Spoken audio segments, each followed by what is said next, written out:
Assalamualaikum warahmatullahi wabarakatuh. Halo semuanya, berjumpa kembali di YouTube channel KHK. Buat kalian yang belum subscribe, jangan lupa subscribe dulu ya. Di video kali ini, saya akan membahas tentang kimia kehidupan yang berisi intisari kimia untuk biologi oleh saya sendiri, Eka Kartikawati. Nah, kita kan ingin mempelajari biologi ya. Lalu kenapa sih kok harus mempelajari kimia? Mungkin ada dari beberapa kalian bertanya-tanya seperti itu.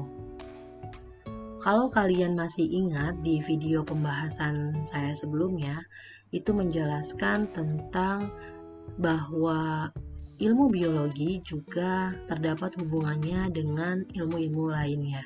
Salah satunya yaitu adalah kimia. Dan jika kalian juga mencoba membedah suatu sistem biologis, maka pasti akan berhubungan dan berujung pada tingkat kimia.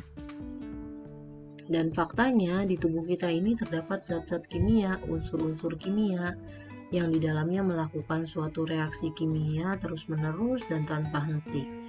Makanya dari dasar biologis inilah kalian juga perlu menjelajahi kimia kehidupan. Langsung saja kita ke materi. Jadi di dalam kimia ada istilah namanya materi. Apa sih materi itu? Materi itu adalah apapun yang menempati ruang dan memiliki massa, di mana massa itu sendiri adalah ukuran jumlah materi dalam suatu objek itu sendiri. Jadi, kita dan segala sesuatu di sekeliling kita itu terbuat dari materi, baik benda fisik alam semesta. Dan materi itu ditemukan di bumi dalam 3 wujud fisik ya, ada padat, cair, dan gas. Materi juga dibagi menjadi 2 bagian, yaitu ada unsur dan ada senyawa. Dimana unsur itu adalah zat yang tidak bisa diuraikan menjadi zat-zat lain melalui zat reaksi biasa. Jadi saya contohkan di sini ada kayu yang kalau kita bakar dan hasil akhirnya itu abu ya. Dan kalau kita mencoba membakar abu lagi, jadi abunya kita bakar kembali, maka apa yang didapat? Yang didapat ya hanyalah abu lagi gitu. Mungkin abunya bertambah banyak seperti itu. Kenapa seperti itu? Karena kayu itu adalah campuran kompleks dari unsur-unsur. Sementara abunya hanyalah unsur murni, yaitu berupa karbon. Dan tidak bisa diuraikan kembali. Jadi itu contoh dari unsur. Kemudian ada 92 unsur yang ditemukan di alam. Contohnya karbon, oksigen, emas, dan lain-lainnya ya. Kemudian di tubuh manusia itu ada ditemukan 25 unsur. Nah ini jadi sifatnya yaitu esensial. Esensial itu mutlak sangat diperlukan untuk tubuh manusia. Sedangkan di organisme lain pada tumbuhan itu hanya 17 unsur ya. Dan 4 diantaranya yaitu unsurnya terdapat karbon, oksigen, hidrogen, dan nitrogen. 4 karbon ini pada tubuh manusia itu sekitar 96% bobotnya. Dan sisanya 4% itu terdapat pada ini nih, yaitu pada 7 unsur. Jadi 7 unsur ini sisa dari 96% tadi ya, yaitu hanya 4%. Dan unsur ini dapat juga kita dapati dari berbagai makanan ya. Salah satunya ini kan ada unsur kalsium nih. Kalsium itu untuk gigi ya, untuk gigi. Kemudian juga untuk membangun tulang, dan kalsium ini dapat kita temukan atau dapati dari produk susu atau juga ikan, sayuran itu ya.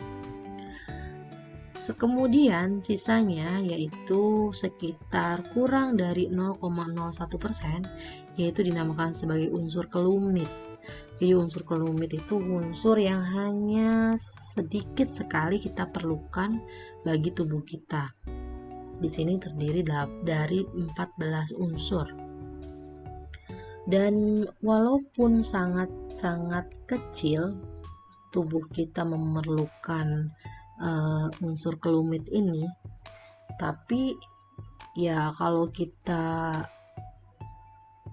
tidak mendapatkan porsinya, ya kita juga tidak akan bisa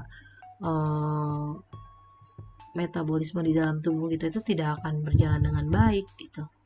Jadi walaupun kecil tapi sangat-sangat berguna dan sangat diperlukan bagi tubuh kita. Salah satu contohnya yaitu saya ambil contoh di sini adalah iodin. Iodin itu setiap harinya sangat diperlukan oleh tubuh kita ya, walaupun jumlahnya sangat-sangat kecil gitu ya.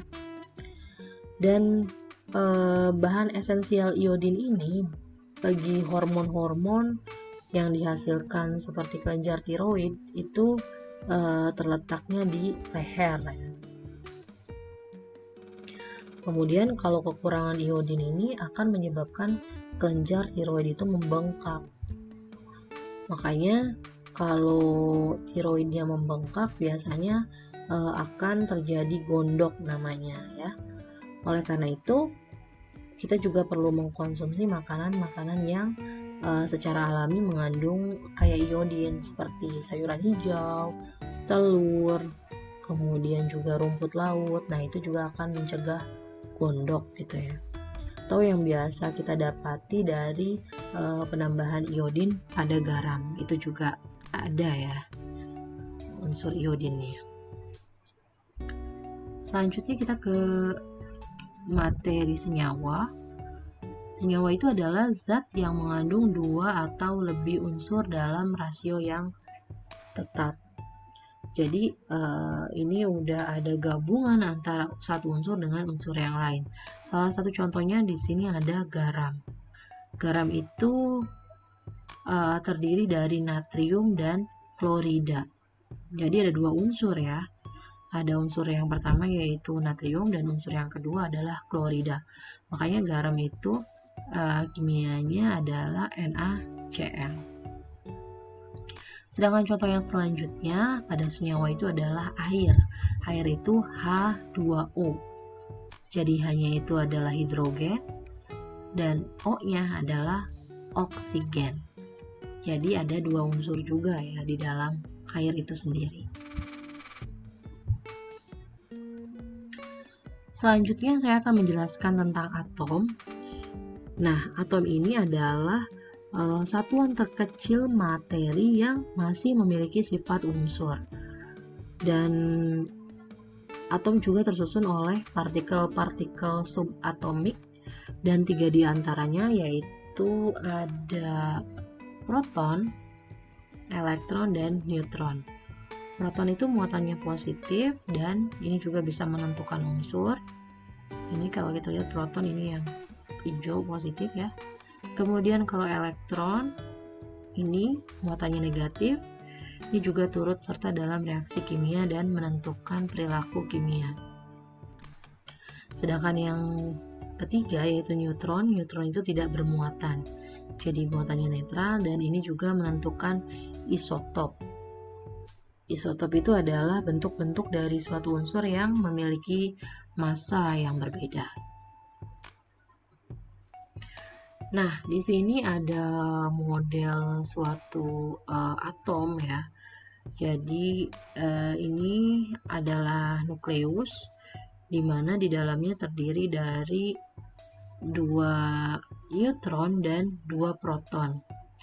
Kalau terdiri dari jumlah neutron dan proton yang sama, maka dia akan bersifat bersifatnya adalah netral ya.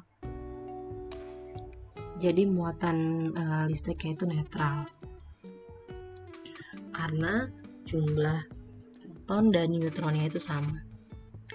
Kemudian di bagian luar dari nukleus ini ada elektron, di mana elektron ini akan bergerak secara cepat, kemudian akan menghasilkan awan elektron yang berisikan aliran listrik ya, atau namanya awan, di sini awan elektron.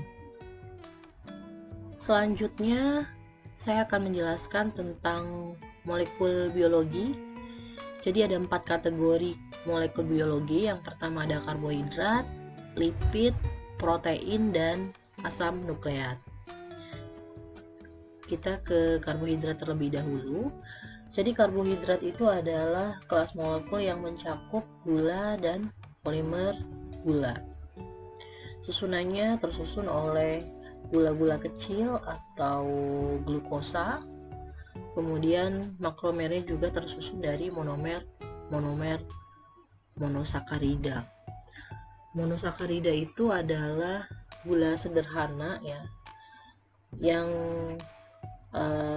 terdiri hanya satu gula. Jadi kalau dijabarkan monosakarida itu artinya mono itu tunggal atau satu, sedangkan sakar itu gula ya. Jadi monosakarida itu tidak bisa diuraikan menjadi gula yang lebih kecil lagi. Yang termasuk monosakarida itu ada glukosa, fruktosa, dan galaktosa. Dimana pada glukosa ini ditemukan pada hasil fotosintesis ya. C6H12O6 itu merupakan glukosa. Sedangkan fruktosa ditemukan pada gula buah. Jadi kalau buah-buahan itu kan biasanya ada yang rasa manis ya, itu namanya adalah manis fruktosa. Kemudian galaktosa itu ditemukan pada gula madu. Jadi madu manis itu manisnya merupakan dari monosakarida galaktosa ya. Nah, untuk rumus molekulnya dari monosakarida itu karena mereka terdiri dari satu gula atau glukosa, sedangkan rumusnya itu C6H12O6. Maka antara glukosa, fruktosa, dan galaktosa itu sebenarnya memiliki rumus molekul yang sama. Namun atom-atomnya itu tertata berbeda-beda. Jadi biasa disebut isomer ya namanya. Jadi molekul yang memiliki rumus molekul yang sama namun strukturnya berbeda, itu nama lainnya adalah isomer. Nah, seperti ini rumus cincinnya, ini sebenarnya sama ya, C6H12O6, hanya tadi strukturnya yang berbeda-beda. Selanjutnya setelah monosakarida, yang kedua adalah disakarida atau gula ganda. Disakarida adalah dua monosakarida yang melalui reaksi dehidrasi. Dan yang termasuk disakarida itu ada laktosa, sukrosa, dan maltosa. Kalau laktosa itu disusun oleh glukosa dan galaktosa. Ini kan glukosa ini sebagai mono ya, monosakarida, galaktosa juga sebagai monosakarida. Maka karena disakarida ini gula ganda, jadi ada dua monosakarida. Jadi di laktosa itu tersusun oleh glukosa dan galaktosa. Ini ditemukan pada susu ya, air susu. Kemudian yang kedua sukrosa. Sukrosa itu tersusun oleh glukosa dan fruktosa. Dan sukrosa ini ditemukan pada gula pasir ya. Jadi gula pasir itu sebenarnya nama lainnya itu adalah sukrosa. Atau contohnya kalau pabrik-pabrik gula itu biasanya mengekstrak sukrosa itu dari batang tebu, kemudian juga akar bit gula, atau ada lagi pemanis itu yang sering digunakan adalah sirup fruktosa ya, sirup-sirup seperti itu terbuat dari sukrosa. Kemudian yang ketiga ada maltosa. Maltosa itu tersusun oleh glukosa dan glukosa. Biasanya maltosa ini digunakan untuk pembuatan bir atau whisky. Kemudian juga ada juga yang pembuatan permen bola susu malt. Itu juga terbuat dari maltosa. Ini struktur rantainya seperti ini. Karena dia ada gabungan, jadi dia di sini ada sambungan antar rantainya ya, antara kedua rantainya. Selanjutnya polisakarida atau pati yang merupakan rantai panjang gula polimer dari monosakarida. Yang termasuk ke dalam polisakarida ada pati, glikogen, dan selulosa. Pati itu merupakan untai-untai panjang monomer glukosa, di mana sel-sel tumbuhan itu menyimpan pati sebagai cadangan gula yang bisa dimanfaatkan bila dibutuhkan. Contohnya pada kentang, kemudian ada biji-bijian seperti jagung, kemudian gandum, dan beras yang merupakan sumber utama pati dalam pola makanan kita. Kemudian glikogen. Glikogen itu juga sebagai polimer dari monomer glukosa, di mana hewan menyimpan glukosa berlebihnya dalam bentuk polisakarida atau dinamakan dengan glikogen. Dan sebagian besar glikogen kita itu disimpan di dalam hati dan sel-sel otot yang menguraikan glikogen untuk melepaskan glukosa ketika kita membutuhkan energi tersebut. Gitu ya. Selanjutnya selulosa. Selulosa itu membentuk fibril yang serupa kabel dalam dinding kokoh sel tumbuhan dan juga merupakan komponen utama kayu dan komponen-komponen struktural lainnya pada tumbuhan. Jadi biasanya kalau tanaman itu kokoh ya atau kaku, nah itu biasanya ya karena ada selulosanya. Dan selulosa ini juga tidak seperti tautannya glukosa dalam pati dan glikogen ya. Karena tautan selulosa itu tidak dapat diputus oleh enzim apapun yang dihasilkan oleh hewan. Sedangkan hewan perumput dan serangga seperti hewan serangga pemakan kayu yaitu rayap ya. Mereka itu mampu mengambil nutrisi dari selulosa. Karena apa? Karena di dalam saluran pencernaannya itu ada mikroorganismenya yang kemudian bisa menguraikan selulosa. Sedangkan selulosa yang biasa kita makan ya sebagai makanan nabati atau namanya serat pangan, itu kalau melewati saluran pencernaan kita kan tidak ada berubah ya. Karena apa? Karena tidak tercerna. Jadi serat itu tidak menyediakan nutrien sebenarnya, namun hanya membantu sistem pencernaan kita itu agar tetap sehat. Dengan melewatnya selulosa itu, maka akan merangsang sel-sel yang melapisi saluran pencernaan kita untuk mensekresi mukus, yang kemudian makanan itu memungkinkan untuk lewat dengan lancar. Nah, itu sebenarnya manfaat dari serat pangan ya. Sehingga nanti juga menurunkan risiko penyakit jantung dan diabetes.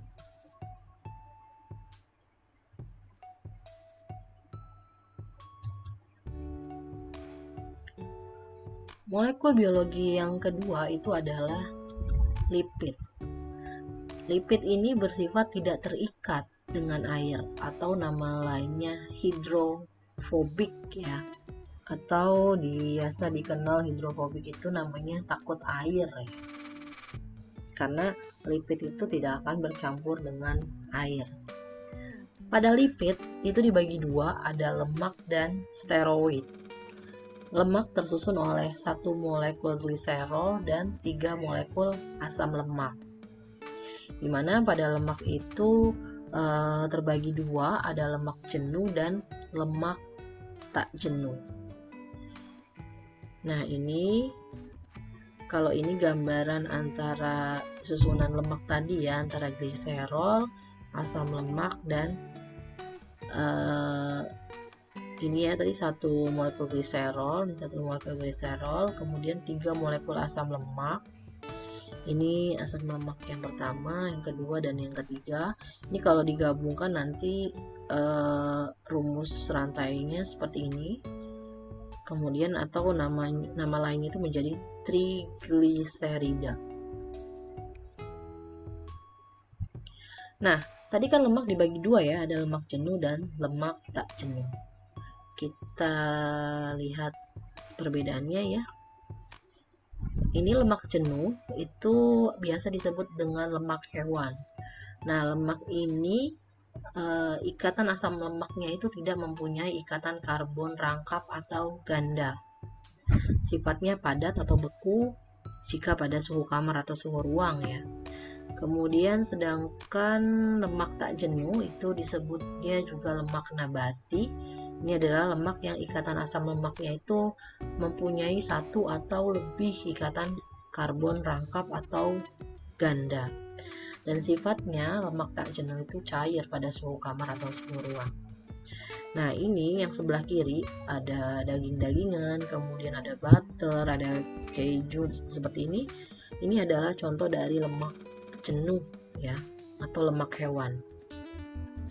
Sedangkan sebelah kanan ini contohnya ada alpukat, kemudian ada ikan, ada minyak, kacang-kacangan. Nah, ini merupakan contoh dari lemak tak jenuh atau lemak nabati.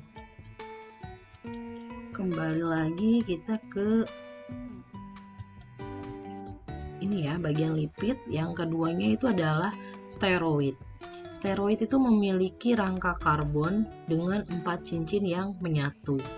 Nah, ini seperti ini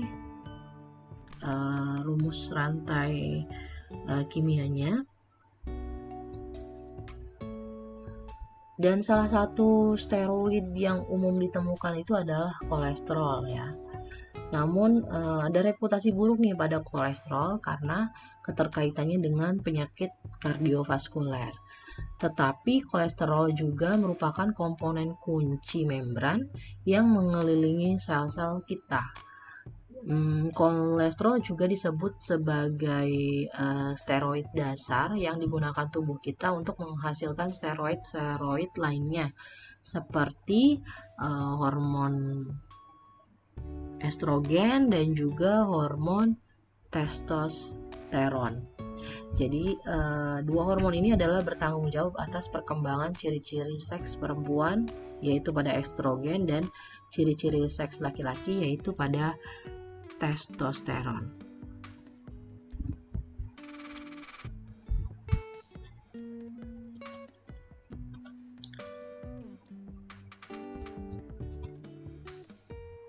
Selanjutnya protein yang merupakan molekul besar nomor 3 ya. Protein itu tersusun atas asam amino. Dan setiap asam amino itu tersusun atas 1 hidrogen, 1 amino, dan 1 gugus karboksil, serta 1 gugus alkil. Jadi dari satuan antara gugus-gugus ini akan menyatu dan kemudian membentuk asam amino. Kalau asam amino itu panjang, maka dihasilkannya disebut dengan polipeptida. Dan ini ada 20 asam amino ya yang tersebar, di mana asam amino inilah yang kemudian mereka akan mengalami penyatuan, membentuk kesatuan dengan urutan dan struktur yang berbeda-beda sehingga nantinya akan menghasilkan suatu protein. Ini contohnya merupakan lisozim. Lisozim itu adalah enzim yang menyerang bakteri, di mana susunannya rantai polipeptidanya tersusun oleh 129 asam amino. Nah, ini rangkaiannya begitu panjang, jadi setiap struktur protein itu akan berbeda-beda ya. Kalau lisosim 129, dan nanti mungkin protein lainnya akan berbeda juga. Yang terakhir adalah asam nukleat. Asam nukleat ini merupakan polimer yang tersusun dari monomer-monomer nukleotida, di mana setiap nukleotida ini tersusun atas pentosa, basa nitrogen, dan juga fosfat. Asam nukleat ini dibagi dua jenis, yaitu pada DNA dan satunya pada RNA. DNA itu merupakan deoksiribonukleat asid, sedangkan RNA adalah ribonukleat asid. Kita lihat perbedaannya. Pada DNA itu ada gula pentosanya pada deoksiribosa, sedangkan pada RNA gula pentosanya adalah ribosa. Kemudian pada basa nitrogen itu ada adenin, guanin, sitosin, dan timin pada DNA, sedangkan pada RNA adenin, guanin, sitosin, dan urasil. Kemudian gugus fosfatnya antara DNA dan RNA itu sama ya. Dan kalau kita lihat gambarnya di sini juga berbeda bentuknya ya. Kalau pada DNA itu bisa single strand atau satu untaian saja, seperti RNA ini satu untaian ya. Tapi pada DNA itu juga bisa dua untai atau namanya double helix. Sedangkan RNA tidak bisa karena dia hanya bentuknya hanya satu untaian saja. Nah, kalian coba perhatikan di bagian sini, di mana ini yang P itu merupakan gugus fosfatnya ya. Kemudian ini adalah gula pentosanya, berarti di DNA gula pentosanya adalah deoksiribosa. Sedangkan yang tulisannya A ini adalah misalkan adenin. Nah, satu kesatuan ini yang saya lingkari sekali lagi. Satu kesatuan ini merupakan nukleotida karena ada fosfat, ada gula pentosa, dan juga ada basa nitrogennya yaitu adenin. Kemudian di nukleotida yang kedua ada C, ada sitosin, kemudian di sini ada guanin, ada timin. Nah, itu berbeda-beda. Nah, ini kalau saya lingkari ke bagian bawah ini adalah merupakan single strand atau satu untaian. Tapi kalau udah semuanya seperti ini adalah merupakan double helix, jadi bentukannya dua ganda seperti ini. Pada DNA ya. Kalau pada RNA ini kan bentukannya hanya satu rantai. Kita lihat ini adalah fosfatnya sama, kemudian bagian yang warna ungu ini merupakan gula pentosanya, berarti gula pentosanya adalah ribosa ya, karena ini pada RNA. Kemudian yang U ini merupakan basa nitrogennya, yaitu urasil. Ini juga yang saya lingkari ini merupakan nukleotida pada RNA. Selanjutnya berbeda lagi, yang misalkan yang keduanya di basa nitrogennya itu guanin, sama sampai ke bawah. Nah, ini semuanya merupakan satu single ya, atau rantai pada RNA. Baik, alhamdulillah materi hari ini sampai di sini tentang kimia kehidupan. Semoga bermanfaat dan terima kasih atas partisipasinya dan perhatiannya. Sampai jumpa lagi di materi-materi berikutnya bersama channel YouTube KHK. Wassalamualaikum warahmatullahi wabarakatuh.